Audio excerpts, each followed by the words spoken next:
All right, to the actual issue, 92% of people say it's the number one priority for them as a voter and what they believe should be the focus of the useless federal government that we have, of course, cost of living.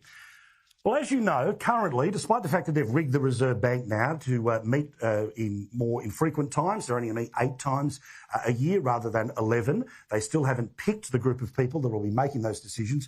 Unions will end up being the ones that will be sitting around that table. Well, guess what's about to go through the roof? Because it is already, and not just because we're heading towards school holidays. Petrol is going up again. Now, obviously, this is terrible for anyone who's got to pay for it, let alone people in places like Moree, where you've got to buy more of it more frequently to get around places. Remember, up the road is 2 hours, this way or that way in this part of Australia. Well, of course, petrol prices are also included in what's called the basket of goods that they decide what leads into inflation.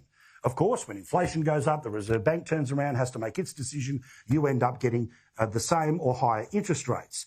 And despite the fact that they haven't gone up for the best part of 3 months, they've still gone up with the elbow dozen, 11 of them since they came to leadership. But, you know, it's all Ukraine's fault. Well, of course, remember here that while the government will turn around and say, petrol, whatever, we're not involved in that decision, it actually was this government that made the decision to increase the fuel excise. Remember, in the lead-up to the last election, Josh Feinberg and Scott Morrison, well, they cut it by the best part of 25 cents. They decided, we couldn't possibly afford that. So the decision was that the tax rates would go back up. So now with fuel close to $2 or maybe $2.20, depending on what you decide to put in your tank, this is going to be an issue.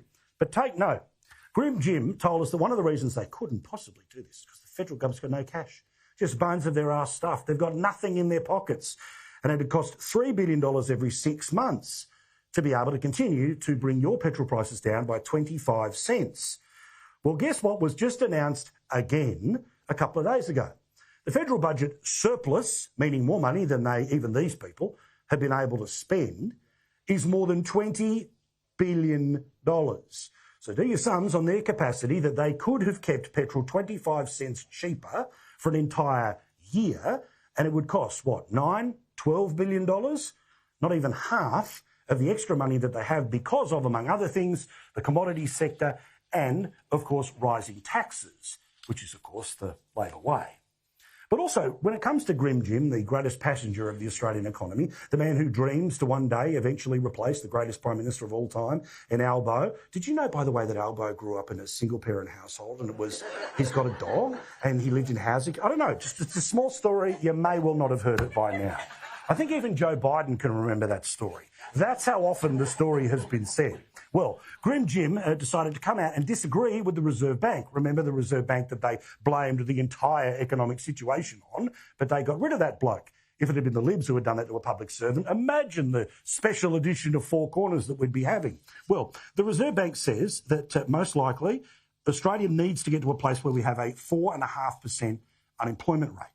Now, Chalmers has come out and said, no, I disagree with that. The unions turned around and told him to say that, so the puppet that he is, of course, turned around, flapped his gums. However, he forgot that some of us remember that he's still the Treasurer of Australia. Some of us remember that he put out a federal budget.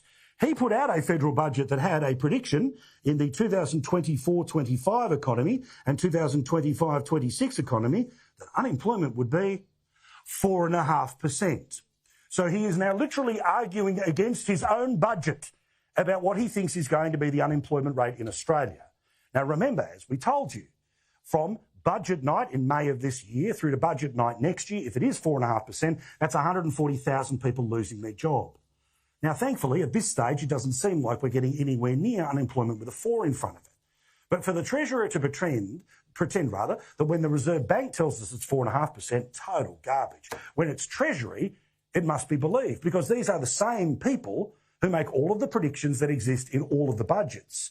They're also the people who put together the intergenerational report, which tells us that with this year as the only exception, despite the fact that there's an expectation of extra 20 million people coming to the country by 2060 to 2064, the Australian federal budget has so much spending baked into it that we will have permanent budget deficits every year for the next 40 years. So which is it? Treasury has no idea or the Reserve Bank has no idea. Either way, we pay.